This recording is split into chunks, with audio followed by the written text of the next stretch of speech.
Welcome to Hospitality on the Rise, the podcast about the people shaping the hospitality industry and their journeys. I'm your host, Alice Cheng, founder and CEO of Culinary Agents, hospitality's go-to hiring platform. And I'm here to give you your dose of virtual mentorship. Here, we'll be sharing the stories, lessons learned, and advice from hospitality leaders who've carved out their own path to success. After all, this industry is where many get their start and go on to do incredible things. Whether you're a pro, starting out, or just love the hustle, this podcast highlights what makes hospitality extraordinary: the people. I'm so excited to have Cheetie Kumar here with us today. Cheetie is the chef co-owner of Ajja, VP Board Director of Independent Restaurant Coalition, the acting president of the Southern Foodways Alliance, board member Government Affairs Committee for the North Carolina Restaurant and Lodging Association, and part of the Chef Corps for World Central Kitchen. Amongst other things, Cheetie is the first legit rock star we've had on the pod here. So we're gonna hear a little bit more about that. Thank you, Cheetie, for joining us today. Thanks so much for having me. I'm so excited to be here. Yes, yes. So tell me, I feel like you have had several careers over the past years. How did you get into the hospitality industry? I started off, while I was getting my psych degree, kind of working on concert boards in college and being a DJ at the college radio station. I managed bands, and then I realized that I was a frustrated musician, so I kind of learned how to play guitar. I was on tour, and like most starving artists, we work in restaurants to support our creative output. And so I was doing these parallel things. And, my whole life I had loved cooking. Loved, hated it, but whatever. Growing up, my mom taught me how to cook because I really wanted to learn. And then when my family moved to America from India, my mom was working, my dad was working. I was kind of the meal starter. I was my mom's sous chef. So I really got like a good fundamental knowledge of basics. And then I was like reading cookbooks my whole life. So I wanted to work in the kitchen while I was touring, but I ended up bartending because it was more money. So I did that for a while. And that was like my first, real, I guess, restaurant jobs. But then my now husband and some friends opened a music venue because we really wanted a place in town in Raleigh, North Carolina that was run by and for indie musicians. We didn't really have a place like that. It was a little third space for us, and the original location got torn down to build a convention center. And when we looked for a new space, we wanted to have a food component and a more like serious cocktail bar kind of situation. So when we found a space, it was not it was way bigger than what we wanted, but it included an already built out restaurant. It was a second generation space. It was the only thing we could afford to do. And so I really became a professional chef because I had a lease on a restaurant, and I was like, well, I guess I got to learn how to do this now. So uh, pretty convoluted way to go about it. I would not recommend. Well, I think that's one of the beautiful things about talking to leaders such as yourself is that not every path, you know, is cookie cutter, and everyone gets their own way, That's right. and it can be a really beautiful process, and kind of sometimes it just happens, right? Yeah, life is not linear. Yeah. So, and when you say like when you were cooking growing up, I love that you're the meal starter. You said, Mhm. were you did it ever cross your mind that you would kinda have a restaurant or do this in the Not future? not in my wildest dreams. I mean, I'm the child of I am an immigrant. My parents are from India, and you may or may not know, but parents of that Oh, I culture. know. Yeah, we have. I'm sure you've been subject to the same things. We have Yes. three whole options: doctor, perhaps a lawyer, and I guess if you're not that smart, maybe an engineer, which makes no sense Right. because engineers are so smart, but there's a weird hierarchy, doctor being like the penultimate. And my Yeah. sister fulfilled that. My brother also was going into like psychology as in a clinical path. And I was a middle child. So, it took me a long time to have the idea that these weird careers that I was forging for myself were legitimate, and just to accept it. I wasted a lot of years feeling lost and guilty or like a loser for not having this like very, traditional goal set. I never could really picture what I wanted to do, but I knew what I loved, which was food and music. And that's if I had just given myself permission when I was young, then I would have saved some time. I mean, that's like the first major piece of advice right there.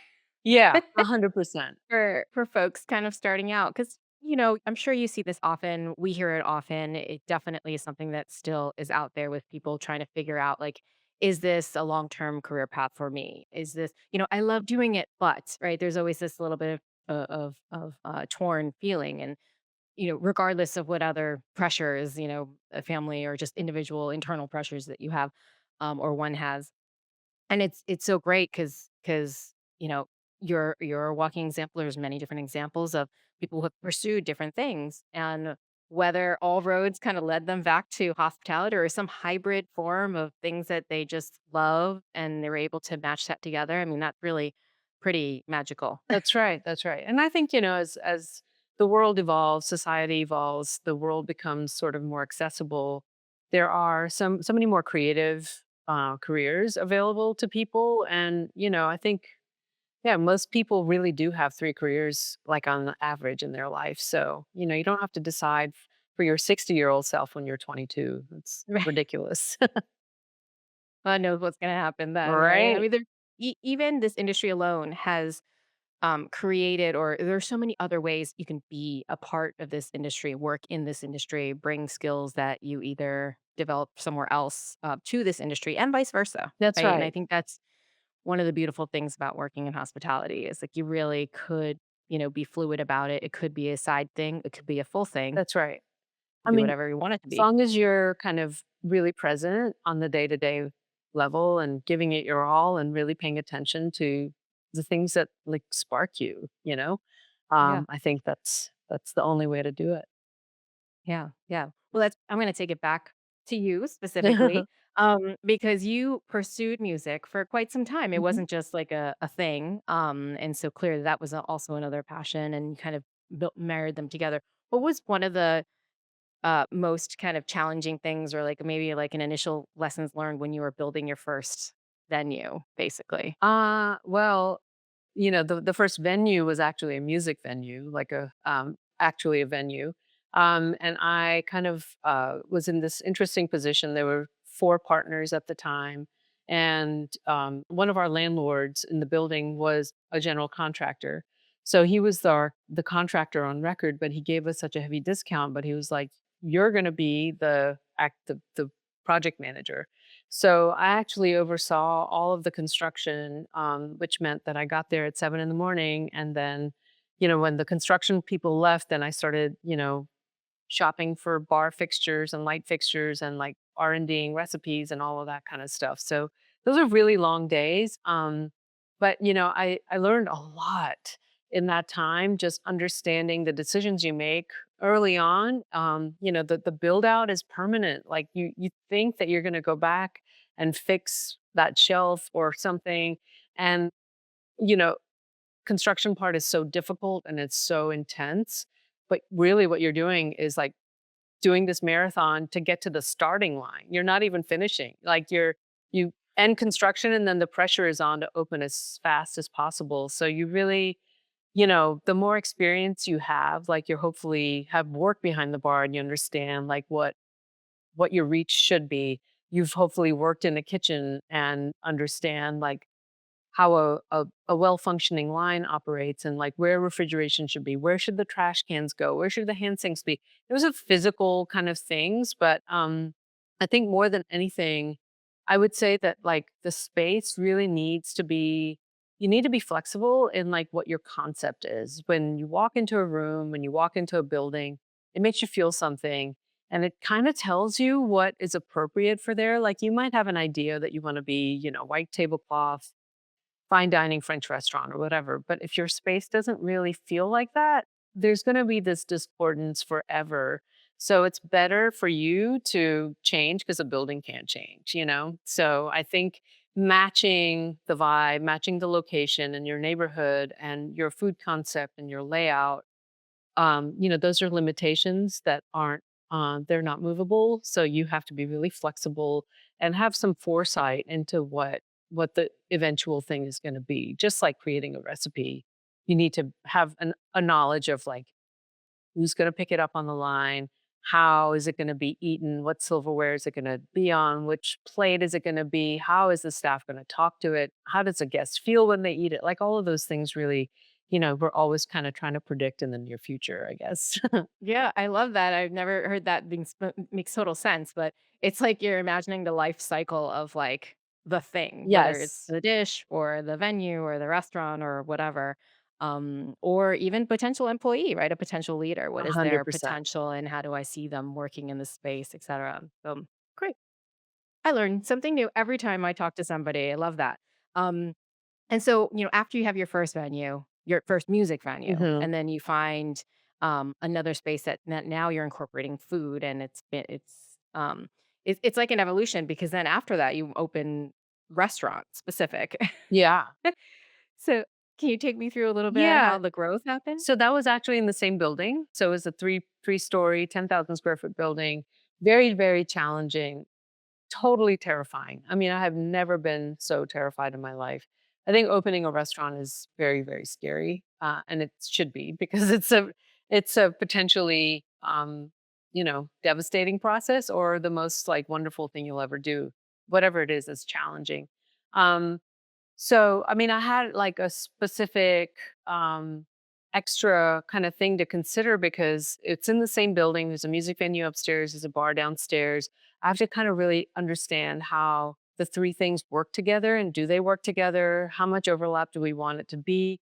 I think I had like ideas initially before I even opened a restaurant that I just wanted to have like a 5 item menu in a place that was like a stationary food truck kind of like I pictured something in Austin, but I lived in Raleigh and there wasn't really anything like that. It wasn't really allowed. And really the space I ended up with was like a legit restaurant with a bar, full kitchen, 3,500 square feet. And it really felt like, again, the space felt like it wanted to be this more than what I had imagined. So I had to sort of like grow to step into these shoes. And it evolved in this way and the build out. I had a friend who's a really talented like designer, but she was just kind of helping me. I didn't have any money at all. Like we opened that restaurant for $90,000, which is Wow, crazy. Um, that should be and a case study. yeah, I mean, this was in 2013. Things were a little bit less expensive, but still, But like, still, yeah. we tiled the bathroom floor with pennies because literally that's what we had.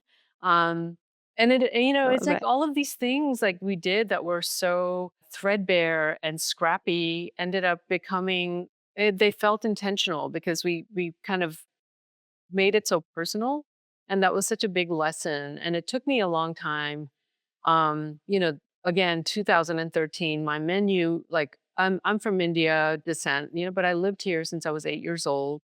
I didn't want to have like an Indian restaurant. I didn't want to put butter chicken on my menu. I loved food from Korea and Vietnam and Malaysia and all of India and the Middle East. And I thought, right, like, is there a story here to connect all of these people because I grew up in the Bronx and I had friends from all over the world. We were all immigrants and we all had like stinky refrigerators and um It's stinky packed yeah, lunches. I mean, hey. exactly. Like we were all the misfits that everybody was like, I've got peanut butter and jelly. I was like, oh, I don't. I wish I did. Um I don't know. So it was like it really took me a while and fortunately we had cheap rent. So I had the um not that it wasn't terrifying, but I had the time to find a way to coalesce this idea. But, you know, I think like if I opened that restaurant now, I think I'd probably focus it a little bit more, but I still wouldn't know which category to call ourselves on Yelp or, Facebook or whatever. Like there's no real Pan Asian kind of category that encompasses what I want it to. It's not a sushi Thai place, which for some reason that's kind of taken off. Um, I just, wanted to talk about like the spice route and and how we've influenced each other throughout history. And that's still the kind of conversation that inspires me. I've gone way off topic on your question, but I don't know. No, not at all. I was just going to ask you, like, how do you stay inspired? And there you go, right? Yeah, Because part of part of growth and business and sustaining and understanding kind of, you know, business and how to stay in business is like what's going to resonate. Yes, you talked about the space and all the logistical stuff, but then once you open and you start getting feedback and you see the reactions and what people want, yeah, right? What you know then to your point before, like remaining flexible to kind of give it its own voice and find its place, right? And oftentimes, once that becomes, a fit in the tech world, it's like product market fit, then you're like, "Okay, how do I grow this?" Or, "How can I spin something off this that, based upon feedback, we know that is in high demand?" And that those are stories we hear, which are wonderful about growth, right? How the next concept kinda develops from the first one. that's right. Um, so, how long did you wait, between, because you have other projects Right happening now, or I maybe don't. in, like, So, yeah. So from 2010 to 2022, we had music venue called Kings. We had Garland, which was, my first restaurant, and we had a bar named Neptune's. And then from 2022 to 2023, we closed Garland, we sold Kings, we sold Neptunes. We kind of like got out of that lease. But in the meantime, we'd gotten this opportunity actually in 2020 to buy this little plot of land with a cute building that my husband Paul and I had loved for years. Our friends were operating a coffee shop out of the front, and they got wind that the owner was trying to sell the building, and we found out about this SBA loan that exists for operators who are like going to be working in a property. So it's not for real estate development, it's not for investment, it is for operators. So we took a chance on this spot, and it wasn't supposed to be either or, but that's how it turned out. So Ajja opened in 2023, June of 2023, and we closed Garland on September 1st of 2022. Um, but, it took me a really long time to do something else, and now we're working on another project, 2.5 years after, Ajja's open. I got to the point where I realized that the physical limitations of that building, or the physical demands, I should say, not the limitations, because it was 10,000 square feet. I just never a 250 capacity music venue is even harder to make a profit than a restaurant. And I think we were constantly like almost there, and then something would happen and we'd go back. And we spent a decade like that, and then the pandemic hit, and then we had to kind of reinvent. And just like a lot of most people in the world, that was a time for us to kind of think about what belonged in our life and what we wanted our days to feel like. We had a chance to stop and really make some hard decisions. And once we did that, I was like, well, we could stick with this and only do this and be satisfied with it, or we get rid of this and do anything else. And we chose Plan B. Um, and now, what happened was like opening Aja. I just had the chance to be we just had these intentions, and we knew what we didn't want it to feel like, at least, and we knew we had dreams of what it could be. And so we really created like the systems and infrastructure from the first day, to kind of help us accomplish those goals, those personal goals of what like our life should be like, at this point in our careers. So that's sort of like, it was a really good way to not feel like we were always trying to figure out what our mission was. We started with the mission. We built our labor model based on that mission. We built everything around that mission, and that was such a real like once in a lifetime. I want to use the word blessing. Like I really feel like we were lucky to have that opportunity. Yeah, now that we're 5 years after the beginning of the pandemic, you try to find all the what was positive that came out of it, because so much negative came out of it. And it was very commonly, especially with restaurateurs and just people in this industry who are in general, is just taking a step back, because it's so often you can just get in tunnel vision. You have your routine, day to day repetition, all Yeah. that Yeah. stuff, and it's always busy, always grinding, and And sometimes, you lift your head up and before you know it, 10 years has passed That's or right. 5 years or 3 years, whatever it may be, right?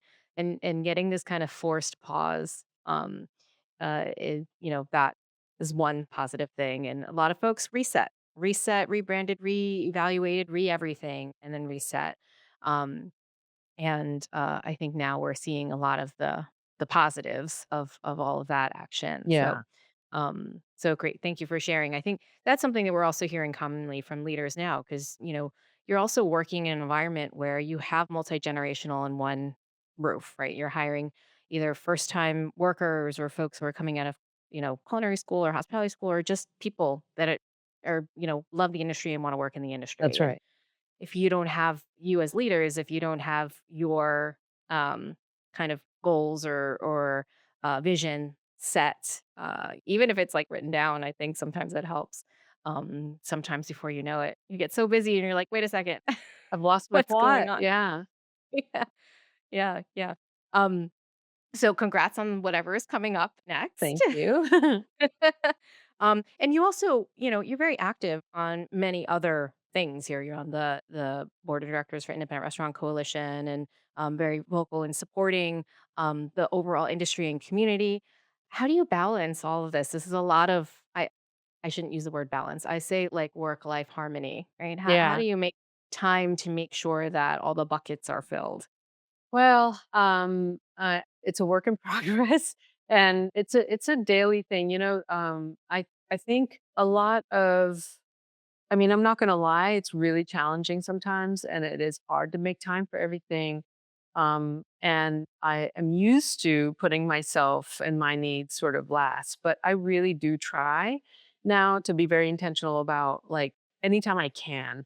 Um, Sneak in a little bit of self-care and definitely like exercise a certain amount of hours a week. Try to, make good decisions about food and alcohol and sleep. But I think that what was plaguing me before, which I really worked very hard in the last 5 years, like in therapy and everything, the anxiety of what was coming or what the next day was going to bring, the fear of, whatever the circumstances are right now were almost heavier than the actual work, than the actual like hardship. Um, and I really learned to try to, those intrusive thoughts that come. I used to just like jump on them and go for a ride. And it was like, catastrophe fantasies all day long, every day. And I just kind of thought like, what is this helping? This not accomplishing anything. And I think in my head, I had this like neurosis almost like, if I think about it enough, I can solve it before it happens. And it just doesn't work. So I really tried to just create some space and like really try to be a little bit more intentional about like what's happening in the moment, and when it's time to stop working, like forgive yourself for stop working. It's like it's okay. It's been 12 hours. You can stop now. It's been 14 hours. You can stop now. And some days it's been 7 hours, but like, just think about You can things. stop now. You can stop now. It's okay. And you can like refuel. I think that that's a big part of this industry is that we're so used to being in the slow, like crisis mode and this fight or flight, tickets are printing and you got to get the, like your ticket times and like, got to be ready for service and like, watch your labor clock, labor hours and all of this stuff. It's really difficult to shift your brain physically from in that mode to exhale mode. And it really requires some physiological changes and like, intentional movement is a big part of it. I mean, these are like practical skills that really help and, a cold bath or some ritual that resets your brain. Not to get too woo-woo, but I think it's really important to maximize the the time that you don't have at work, to really maximize the fuel that you can get out of it. There's no point in thinking about work when you're not at work, unless it's an emergency, like just put it down. It's going to be there tomorrow. I Yeah. promise you. And, you won't, nobody's going to, we're not, we're not operating hospitals. We're operating restaurants. Like nobody's going to die. It's fine. Yeah. Yeah. And it's so important to, I think that's something that more people are trying to get to that place and remind themselves, because, before you were talking about the going down the rabbit hole and on the path, but I'm like, yeah, that path leads to burnout, right? Does. It is the expressway. Yeah, and I think that's also a trend that I'm loving to see with leaders is like this intentional, like, I don't like that's not it's no longer the pride of working, until you burn out. But if pride is even the word, but that was something It that, was. It was like a kind of badge of glorified. yeah, Yeah. it was like a badge of endurance, like, "I'm so tough," like, "Whatever, suck it up and let's go," you know? It's Yeah. like, you don't have to do that all sometimes you have no choice, but if you have a choice, then don't choose that, you know? Yeah. It's, Yeah, or like make some reserves so that when you have to, you can step up, right? that's But, right. that is really important because, nobody does anybody any good when, leaders and mentors burn out, right? Yeah. Or they're no longer available or have any, they're not their best versions of themselves to, teach and show and be the example for upcoming leaders, for younger generations, or just people who are starting out in the industry who, have always had that, passion to succeed in the industry. And they look at their role models and leaders and they're like, wait, how else can I do this? Right. Yeah, and also, like, just the impact that your mood has on everybody around you and how you approach your day, what your resting face is. It matters, like, the influence everybody in the kitchen, everybody in a restaurant, like, we all impact each other. We spend so much time together, and if we're not really if we're having a bad day, we're all human. Like, just communicate. Like, I'm having a hard day today. Nothing personal.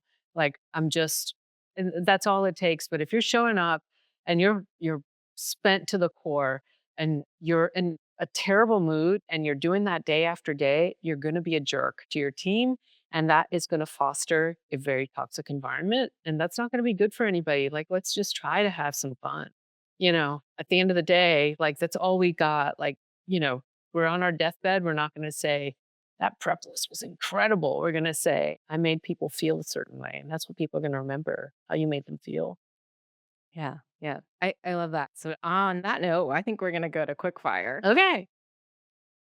Um Actually, no, I'm gonna take a step back first. I want to hear about if you are able to share what's next. You mentioned briefly that there might be another project. Yeah, so this was not an opportunity we were looking for, but there's a spot, really close to our house that is a convergence of a bunch of neighborhoods, and, Ajja is in a neighborhood. We moved from downtown to this neighborhood thing, and I'm just kind of really embracing this culture of being in a neighborhood, and this spot has been through many iterations. It's gonna be like a tavern, a casual restaurant with a little market in the middle, like in a patio with a bar. Well, the bar is inside, but quick service, quick service slash slow food, and some soft serve and some fresh juices. Just a really fun neighborhood spot that we can explore. Some like fun surprises on the culinary side, and yeah, just some place where we can walk to. And yeah, it's not a big lofty thing, but it's something that I feel like our neighborhood really needs, and I think it'll be a really great community anchor, and that's very inspiring to me. Oh, that sounds wonderful. It also sounds like a place like if I was driving by, I'd be like, oh, let's stop in there. Yeah. And Yeah, get your sundries for your hotel room or the, yeah, little bit seriously, maybe pick up a sandwich or that's something. I right, don't know. exactly. And for those of you who are just listening and not watching, I just really love the way that Chitty's like face like lit up when she was started talking about it. But anyway, now on that note, we're gonna go to quick fire. Okay.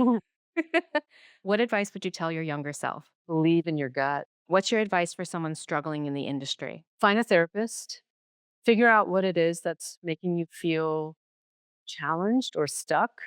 Um, and believe in your gut. If you're struggling, are you in the wrong work environment? Like, are you doing the wrong thing? It's okay to let something go and let a new thing come into your life. And what's your advice for fellow hospitality leaders? Communicate with your team. Create healthy boundaries for yourself and for your managers, and for your entire staff. Be malleable, listen, and learn every day. Love it. On that note, thank you, Cheetie, so much for joining us today. I can't wait to drive by your new little neighborhood spot and pull in and grab a sandwich. Thank you. Or something else, maybe. Or something else, Yeah. or a bottle of wine and Yeah. picnic necessities and all that stuff. Exactly. You've read the concept. Remember, success looks different for everyone in hospitality. No two paths are the same. If you have a leader or a topic you want to hear about, email media@culinaryaagents.com. Hospitality on the Rise is brought to you by Culinary Agents, connecting top talent with employers since 2012. Whether you're hiring or looking for your next opportunity, join us at culinaryagents.com. For more inspiration, subscribe to Hospitality on the Rise and visit hospitalitycareerpaths.com, a free platform by Culinary Agents. Thanks for tuning in. Remember to like, follow, and subscribe. And if you love this episode, share it with someone who could use a little inspiration.